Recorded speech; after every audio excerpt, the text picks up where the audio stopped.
Just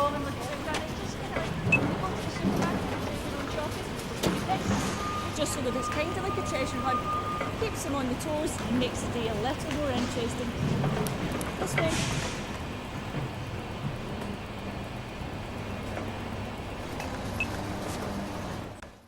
Yeah, I know. Hello. Better like make sure. Hello's always nice. I know. Just goes around like.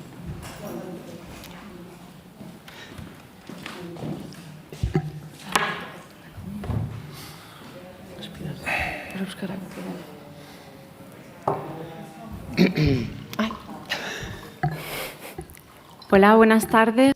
Bienvenidos a una nueva rueda Arratsaldeon. de prensa de Ongi las etorri películas que forman prentsaurreko este honetara, año parte de la sección sail oficial ofizialaren En barruan esta ocasión vamos a presentar eta un folio lehiaketa que barruen ere bai. vamos a Unfolin presentar aurkeztuko Laura dugu, Carreira. Laura Carreiraren filma, bere lehen film luzea, eta taldekideak aurkeztuko dizkizuet, Mario Patrocino, ekoizlea, Patrocinio barkatu, Joana Santos, aktore nagusia, Laura Carreira zuzendaria, eta Jack Thomas O'Brien ekoizlea.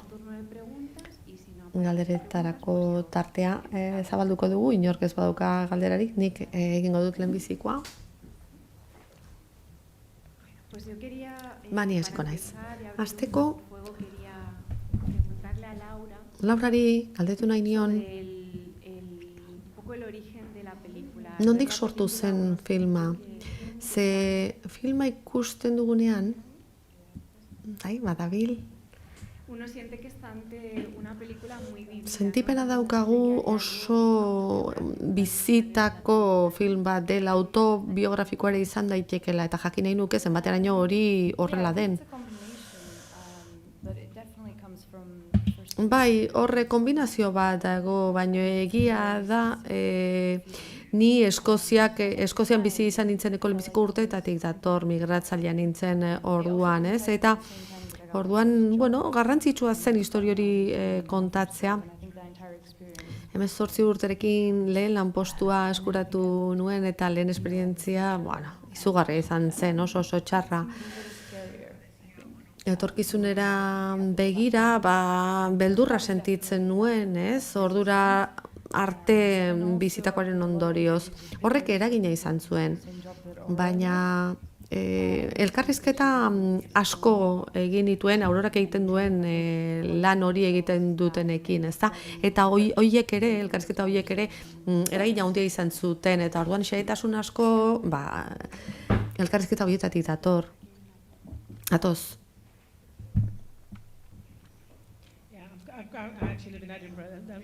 Ni Edinburgon bizi naiz, eta jakin nahi nuke nolako Eskoziaren ikuspegi anonimoa da, ezta? Gehienetan zuzendariak monumentuak erakusten dizkigute, ezta? Eta Princess Streeteko lorategietan geundela ematen zunelako batean, ez? Baina nolabait anonimo mantentzea eta azentu batzuk eukitzea, badirudi nahita egin zenuela, ezta? Bai, halaxe da, garrantzitsua zen, ze ikusi nuen ze aniztasun maila zegoen Eskozian, ez? Pertsonaia bera, etxean bizi da, baina almazenean ere bizi da, biltegien ere bizi da. Garrantzitsua zen adieraztea zenolako deskonexio maila zeukan hiriarekin, ezta? Edinburgo hori buruz, bidean dijoanean, batetik beste dijoanean, jasotzen dugu informazio hori. Orduan, nolabait aparte egote hori interesgarria zen, ez? Hori adierazi nahi nuen.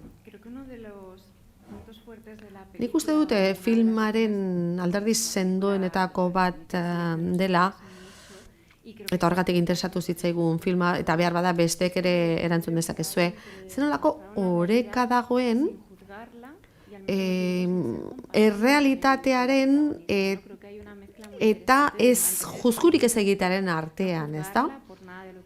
Ez da juzgatzen, ez bera eta ez beste pertsonaiak ere, baina ez gara gaizki sentitzen, empatia bat egon badago, ze tratatzen diren gaiak oso komplexua dira, prekarietatea, gizarte kapitalista honetan, ez dana ezabatzen duen honetan, eta behar bada buruko gaixotasuna ere une batean ikusten da, ezta? Baina pixka bat zinema sozial onaren ezaugarri batzuk baditu. Orduan jakin nahi nuke nola landu zenuten hori guztia, ezta? Bueno, denoi, baina bereziki protagonistari.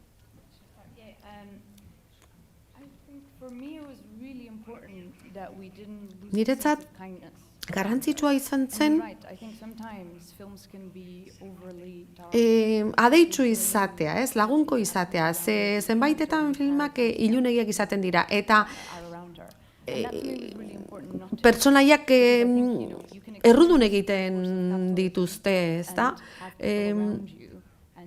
Ze kapitalismoaren indar guztia sentitu dezakezu eta zure inguruan izango dituzu lagunduko dizutena, baina hori ere ez da nahikoa. Hori niretzat garrantzitsua zen. Pixukideak ere eta lankideak ere bai, altzuten guztia egiten zuten, baina hala ere ez daukate denborarik elkar ezagutzeko, elkar zaintzeko. Eta nik uste arazo asko hortik datozela. Nik argi neukan Aurorak ez zuela norbait izan behar esango zuena, begira, bapera da, edo baita zuzendariak ere, beraien lana egiten ari ziren, ezta? Bai, empatia bai, bageneukan, jakina, bai. Bai, Joanari galdetu nahikioke nondik ekin zenion pertsonaiari, ez? Errutinan ezagutzen dugu, eguneroko horretan ezagutzen dugu, produktuak markatzeko aparailu hori erabilita, eta gero etxekoak, ezta? Bakardade horretan, naiz eta gero pixkanaka, pisukidekin eta lankidekin harreman batean abiatzen den. Baina gehien bat isiltasunetik planteatzen da pertsonaia. Orduan, jakin nahi nuke nola prestatu zenuen pertsonaia, eta baitaren nola landu zenuen. Badago zerbait asko gustatu zaidana, gorputzarekin egin duzun lana, ezta? Testua zarago, protagonistak nola sentitzen duen bere ingurua biltegi horretan, ez? Nola deseroso sentitzen den. Jakin nahi nuke, nolakoa izan zen zure lana bakardadean, baina baita ere zuzendariarekin pertsonaia hori ulertzeko, ez?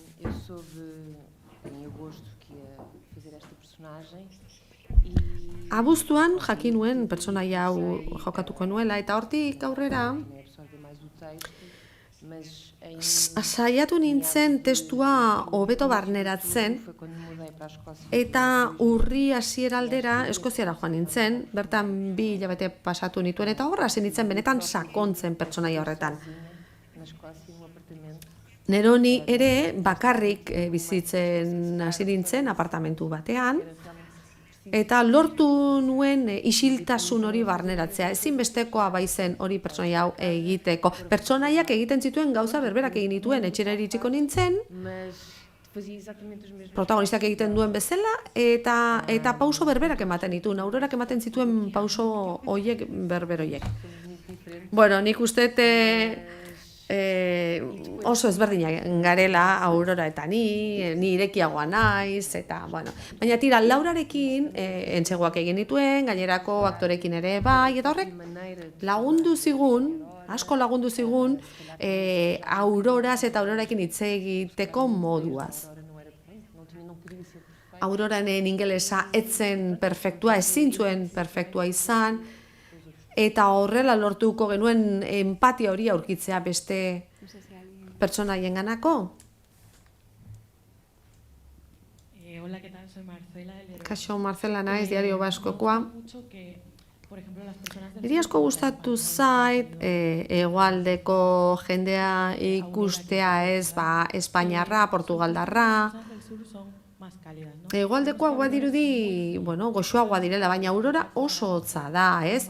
Poloniarrak ziren, animatuago ageri direla. Orduan, kultur, estereotipo hoiei buruz gehiago esango diguzuen, mesedez? Bai, aitortu behar dut. Ez dakit, erabat ados nagoen zuk esan duzun horrekin.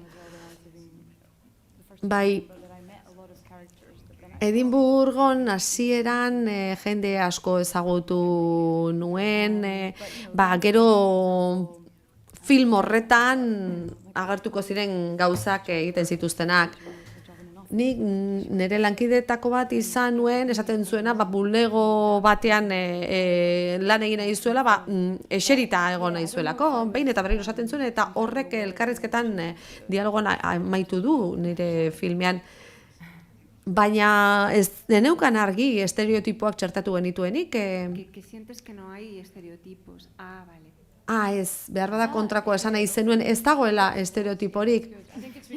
Bai, ala da, bai, ze jende asko ezagutzen duzunean, herrialde ezberdinetakoak, konturatzen zara, denak ezberdinak garela, eta, ez zaitu definitzen nondik zatoz zen, oso modu ezberdinean aurkeztu dezakezu zure burua.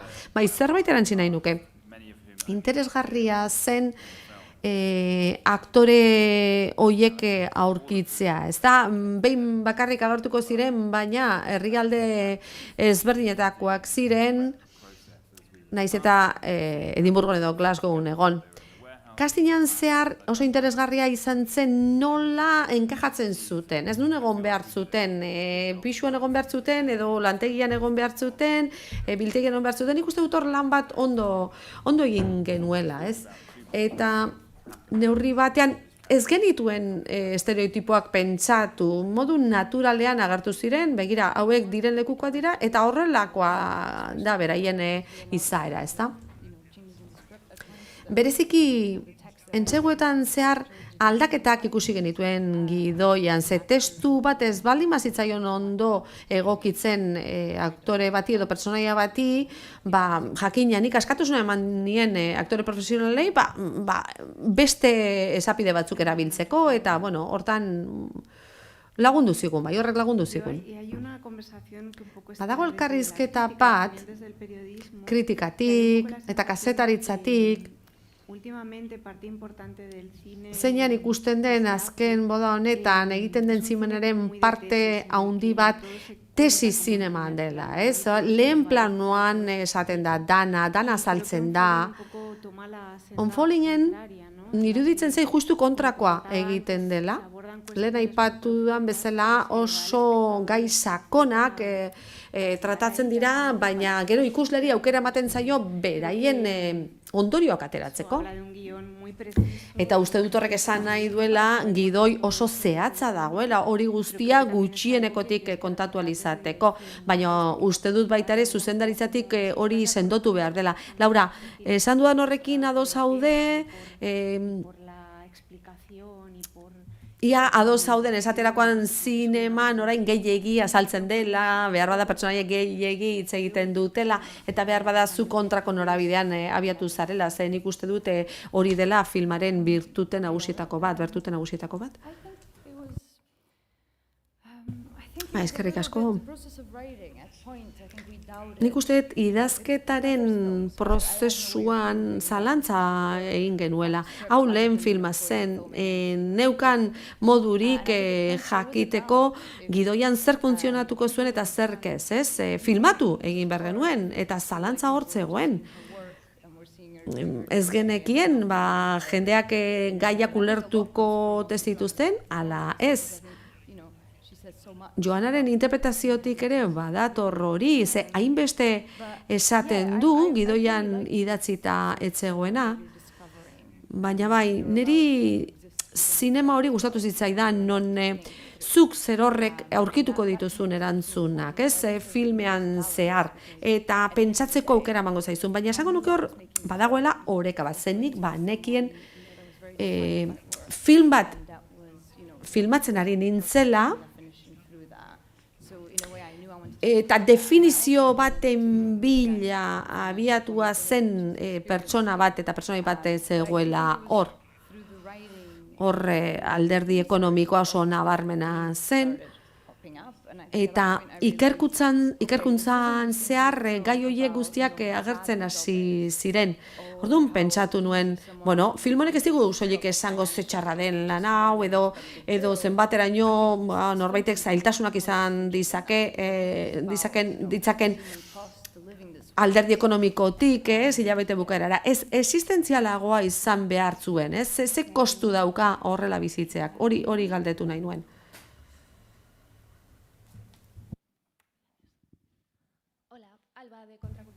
Kaixo, Alba naiz kontrakulturaletik nator, millennial naizen aldetik, oso interpelatua sentitzen naiz, mugitu egiten zaitu film honek, zorionak, beraz.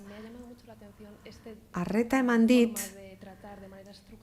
modu egituratuan gai hoie guztiak tratatzeko modua, ez da alienazioa, hiperkapitalismoa eta hori guztia. Jakin nahi nuen zein den smartphonearen zeregina, etengabe ikusten baitugu. Smartphonea. Ze zeregin daukan smartphonea, ze paper? Bai, hemen behaketa lan bat dago, begira gaudet ikusten dugu jende guztia bere telefonoarekin ari dela, ez? Eta Aurorarentzat lagunik onena da, ezta? Ze berak egon nahi duen mundu horietako parte izateko modua da, koloreak oso argiak dira, soinua ere txertatu genuen, ze telefono mugikorrak gero eta zailago egiten du bestekin konektatzea, alegia tresna bat bada, baina deskonexio hori ere eragiten du, ez bakarrik Auroraren kasuan, beste jende askoren artean ere bai, ez? Entseguetan geuden denean ere, momentu batean, ez bat zerekien zer esan, mobil hartuko zenuen, ez da? Eta hori egiten dugu, egunerokoan egiten dugu, ia denok egiten dugu. Preguntaba ser un poco una ampliación de lo que ha hecho la compañera. Bai, entzundako hori zabaltzea nahiko nuke, bukaerari buruz hitz egitea nahi nuke, azken sekuentzia horri buruz. Nik eskertu egin dut, ze uste dute, argitu egin dugula historia, ze pentsatzen nun, igual parkean hor bota eta bukatuko zela filma. Jakin nahi nuen ia sekuentzia hori beti gidoian egon izan ote zegoen edo ez? Nola landu zenuten hori? Niretzat oso zaila izan zen filmaren amaiera idaztea, ze hor esperantza eman nahi nuen, baino enuen realista ez izatea, baino enuen iluntasun horretan amaitu nahi, amaiera bat baino gehiago idatzi nituen, eta esaten ziaten ez, baina zerbait egon behar du, ez, ni sinetsi beharra daukat esperantza badagoela, baina hori zaila da aztena batean txertatzea. Nik piker langile hoiekin hitz egin nuen, eta lehen aldiz biltegian ezagutu nituen, horietako batzu zergatik, argia eten zelako, beraien izenak ezagutu nituen, eta humanizatu egin zuen horrek nola baita, ez da? Goiz batean ezin izan zuten lan egin argia jontzelako, ez? Eta orduan pentsatu horixe da momentua, ez da? Provisionala da, baina adierazten digu ze gertalitekeen lan egitari utziko genio, eta horrek unkitu egin ninduen, eta horretan utzi nahi izan nuen. Alegia, aukera txoren bat ikustea, ez, izan zitekeen horretaz. Beste galderarik ez badago, nik beste zerbait galdetu nahi nizuke, zuzendaritzari buruz, ez? Onfolinek badauka bertatu hori, oso errealistea da dana, badirudi kamera ez dagoela bertan, ez? Oso naturaltasuna hundize, gertatzen direla gauzak iruditzen zaizu, ez? Baina gu ohituta gaude zinema ikusten, eta ikusten dugu jabetzen gara oso ondo zuzenduta dagoela. Planifikazio dagokionez, nun kokatu kamara une bakoitzean, nola koreografiatu, pertsonaiak estenan dauden bitartean. Orduan, zuzendaritzaren ikuspegitik, beti argi eduki zenuen hori zela historia kontatzeko modua, eta ekoizlei galdetuko nieke ze erreferente izan dituzuen Britaniar zine sozial onak ekarri dit, Ken Loach, bueno, behar bada horren berri ere galdetu nahi zuen zein izan da zuen eskola eta nundi planteatu duzun zuzendaritza, ea beti argi izan duzun hori izango zela bidea. Yeah, I think even from the moment I was writing the script, I knew that Bai, gidoia idatzi feeling nuenetik, feeling sentipena izan nuen particular sensorial, bakardadeak and I think is more heightened. It's like, you know, zentzumenen esperientzi bat izateak hartzen zuena, ez? Eta uste nuen kamarak horretarako balio behar zuela, ze behatuta sentitzen zen camera in a way that would pertsonaia, ez? Eta gero, gai ekonomiko hori Aurorak gorde egin nahi du, izkutatu egin nahi du, baina kamerari esker hori ere ikus genezakeen, ez? Ze berak ez du, Aurorak ez du laguntzarik eskatzen, baina gertatzen ari zitzaion hori adierazteko modu bakarra kamera aurrean zen. Gero, erabaki batzuk hartu genituen. there's less depth behind it, and I think Auroraren inguruko hormetan profundidade gutxiago dago, sakontasun gutxiago dago, klaustrofobia moduko bat sentiarazten du. Beste protagonistei dagokinez espazio gehiago dago inguruan, leku gehiago. Orduan hor ere perspektibat ikusten da, ikuspegi bat ematen da pertsonaiari dagokionez. both met. We loved the cinema Eta gero Carl Carlton fotografia influence, buruak sort of influenced the way we worked since. Dartensen lana gustukoa zuen, film labur horiek, eta orduan, bueno, alderdi praktiko bat izan zen, Was, you know, to have usually ez geneukan hainbeste denbora pelikula filmatzeko, orduan, hartune bat egiten genuen, Aurora bakarrik ageri zen hoietan, eta ziur egon behar genuen hartune hori egokia izango zela. Zenbaitetan esaten genuen, bueno, ez dezu dana estali, ez dezu dana hartu, edo... Bai, esan duen horri zerbait erantzi nahi nioke, nik eta Britaniar guztik, bueno, benetan beldurtuta geunden, ze konfiantza zeukan Lorak ez lortuko zuela, hartune bakoitzean sekulako konfiantza zeukan, ez esaten zuen, 30 aldiz egin behar badut ere, hori aterako da. Argi zegoen hasieratik bazekiela zer egin nahi zuen alderdi teknikotik, izaera tekniko argi bat zeukan eta denok eroso sentitu behar genuen hasieratik. Eta dene parte hartu dezaten, galdetu nahi zuen Mariori eta Jackie. Egia da Lauraren lehen filma dela, baina film labur oso honetatik dator, alegia filme luzeetan lehenbizikoa da, baina bera jada ezaguna zen, zinegile ezaguna, oso errespetatua, eta On Falling iritsi zenean, bagienekien horra hotxe interesgarri bat egongo zela, eta jarraitza merezi zuena. Baina, errealitatea da, gero eta zailagoa dela On Falling bezalako filmak ekoiztea gero eta zailagoa dela, horretan dago industria. Eta beraz, argi geneukan On Falling interesgarria izango zela, baina zer gehiago zegoen hor, zuek ziur egoteko merezi zuela aurrera egitea, ez? Hain pertsonala, hain, bueno, misteriozkoa edo, nolatan erabaki zenuten apustua hori egitea? Nik esango nuke, ez zela hain zaila izan. Mariok Laurarekin lan egin zuen iritsi aurretik,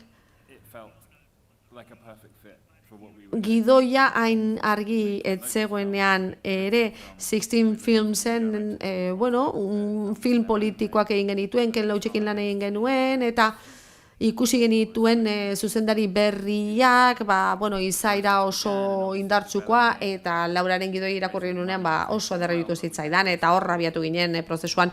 Dirua lortzeko denbora behar izan genuen, baina Browse Cinemaren laguntza izan genuen, eta ICA funtsarena, BBC, Screen Scotland, hoien guztien laguntza izan genuen, koproduzio bat da, nazioartekoa. Eta horrek izugarri laguntzen digu, dirua biltzen. Ze lehenbizikoa Portugaletik irutsi zaigun, gero Eskoziatik, eta hori eskualdeko funts bat da. Bueno, harrigarria da, ridikuloa da, Europar Batasunean ez egotea, baina, bueno, zoragarria da, oraindik ere, elkarlan hori egotea, eta hori ahaztu egiten zaio jendeari batzuetan. Ni portugesez hitz egingo dut. Primeira vez que entramos em contato com o trabalho da Laura foi com sua primeira curta. Bai, Lauraren lana ezagutu genuen lehen aldia izan zen bere film laburrean, eta Laurarekin hitz egin genuen galdetzeko film luzeren bat garatzen ari ote zen, egiten ari ote zen, eta orduan sortu zen proiektu hau. Eta nik uste dut beti garrantzitsua dela pentsatzea apostu bat egitea ezinbestekoa dela proiektuak egiterakoan, zuzendaria babestu egin behar direla, ze proiektuak ez dira eginda sortzen, ezta? Egiten joaten dira, garatzen joaten dira, pausoz pauso, baldintza guztiak izan arte, eduki arte, hau gerta dadin. Baina hala gertatu zela esango nuke, hasieratik ziur geunden Laura idazten ari zen hori zela egin nahi zuena. Eta gero, ikustean nola garatu zuen gidoia, izan zen harrigarria. Guretzat harrigarria izan zen. Heldutasuna handia ageri zuen, gauzak egiteko gogo handia zeukan, eta horrek hausnarketa batera eramatea nahi zuen, eta horregatik egoera perfektua gertatu zen pandemian zehar, ze horrek aukera eman zigun guztioi gogoeta bat egiteko, ez? Gu guztion bizitzari buruz. Eta berari, Laurari tokatu zitzaion, bizi garen gizarte honetaz bestera batera pentsatzea.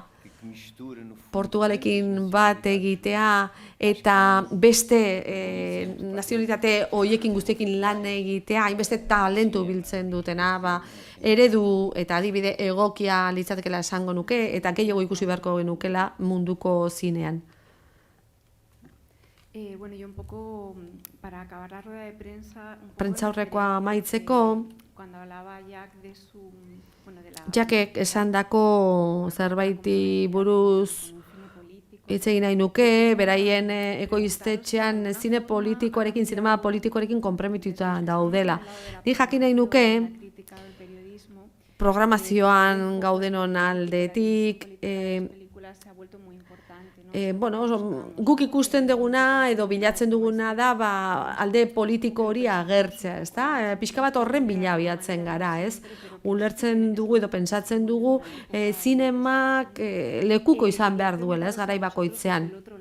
Beste aldetik, zuek hori nola ikusten duzuen jakin nahi nuke, ez? Zuek ere irudipen hori daukazue, alegia konpromiso horrek areta handiago izan behar du, beste garaietan baino gehiago, edota hori barrenatua daukagu eta horregatik modu espontaneoan ateratzen da, bai gidoi bat idazten dugunean, edota film batean abiatzen garenean, ez? Zein da zuen jarrera, konpromiso horri dagokionez zinemaren aldetik, batez ere, film hau soziala delako, hori galdetu nahi nizuen. I think to me it always felt like it came naturally. Because I think to a degree Niri all films are political. iruditu zitzaidan naturala zela nik horrela egitea, film guztiak dira politikoak. I think if you choose to portray characters and you don't Jendea jabetzen baldin bada, esaten ari den horretaz, lanean ematen ez badituzu zure pertsonaia, hori erabaki politiko bat da. Eta gure mundu honetan ardura bat dago, erantzukizun bat dago, eta ardura horri heldu behar zaio, serio heldu ere. Nik uste dute film askok egin dutela, eta zenbaitek ekidin egiten dute, ez dute horrelako gaietan sartu nahi, eta horre ere aukera politiko bat dago. film horiek egin dituztenen aldetik. Acho que há só uma coisa que eu acho que é importante, concordo com o que a Laura disse, mas acho que há falta Ados nago, Laurak esan duen horrekin, baina nik uste dut, sermos humanos, ou seja, a humanidade tem que estar acima ulertu behar dugula, da questão de gizakiak garela, eta hori beste guztiaren gainetik dagoela. Politikoki koatu behar dugu, baina lehenik gizakiak gara. Eta gure gizaki izate horretaz pentsatzera eramaten gaituen edozein lan oso garrantzitsua da. Eta beraz, horrelako egoerek posizionamentu politikoetara eramaten zaituzte, baina batez ere gizateriaren egoeraz pentsatzera garamatza eta norantza joan nahi dugun, ze zinemak ateak irekiko ditu zertarako hausnarketak egiteko eta gizarteari aldaketak ekartzeko. Eskerrik asko. Mila esker talde osoari, Onfoldingeko taldeari, gaur hemen egoteagatik, zorte on zuen filmarekin eta laizter elkartuko gara. Eskerrik asko.